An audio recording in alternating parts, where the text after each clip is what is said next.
The most powerful moments in a parent's life unfold when no one's expecting it. For JD and Usha Vance, that moment hit like a wave.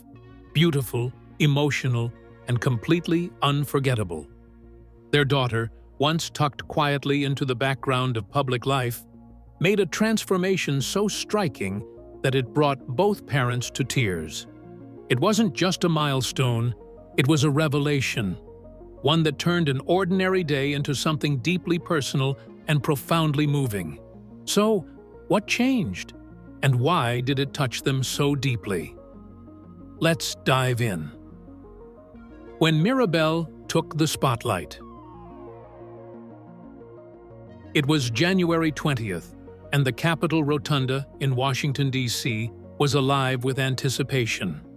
JD Vance stood with his right hand raised, preparing to take the oath as the 50th Vice President of the United States. The cameras zoomed in, the crowd hushed, and the gravity of the moment settled in the air. But just as the ceremonial words began, something gently shifted the nation's attention, not away from politics, but towards something far more personal. Cradled in her mother's arms, 3-year-old Mirabel Vance quietly stole the spotlight.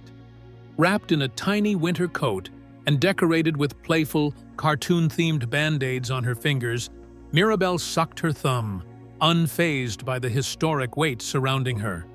The public and press, expecting the usual formalities, instead found themselves captivated by the youngest member of the Vance family, whose innocent presence softened the edge of a politically charged doom.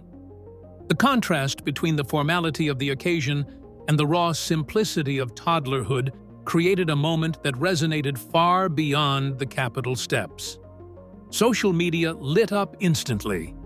"We're all Mirabel today," one user joked, while another called her America's sweetheart in band-aids. Memes, GIFs, and short clips of her calm demeanor flooded timelines. It wasn't just her adorableness, it was how unaffected she was by everything around her. The vice president's oath, the sea of suits, the flashing cameras. None of it altered her tiny routine.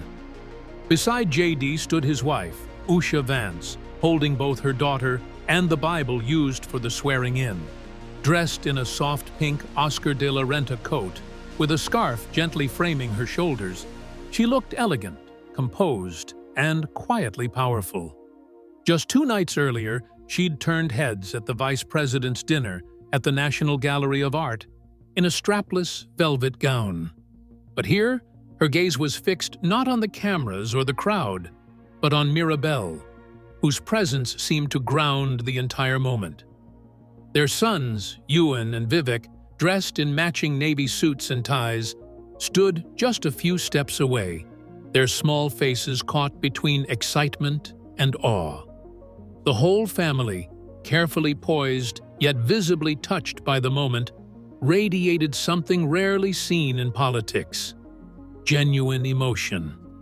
And yet, there was something else. Something barely noticeable to most, but impossible to ignore once seen. JD's voice, steady throughout the speech, faltered ever so slightly when he thanked his family. His eyes found Mirabel again and lingered. After the event, staffers would describe a quiet moment backstage where JD held his daughter tightly, his hand gently resting on her head as Usha brushed a single tear from her cheek. From that moment, something shifted, not just in how the public viewed the Vance family, but in how the Vances presented themselves. At their next appearance, Mirabel no longer wore cartoon band-aids. Her outfit was more coordinated, her posture surprisingly composed for a toddler. It wasn't staged, but it was different. With each step into the public eye, Mirabel's image seemed to evolve, as did the balance JD and Usha Vance tried to maintain between private parenting and public scrutiny. This wasn't just a case of a toddler outgrowing a habit. Her next appearance revealed a child dressed with precise attention to detail. Hair pinned back, outfit pristine. no band-aids in sight, and no thumb in her mouth. Was this a natural progression or a carefully curated shift? And who made that choice? The little girl or the grown-ups guiding her path?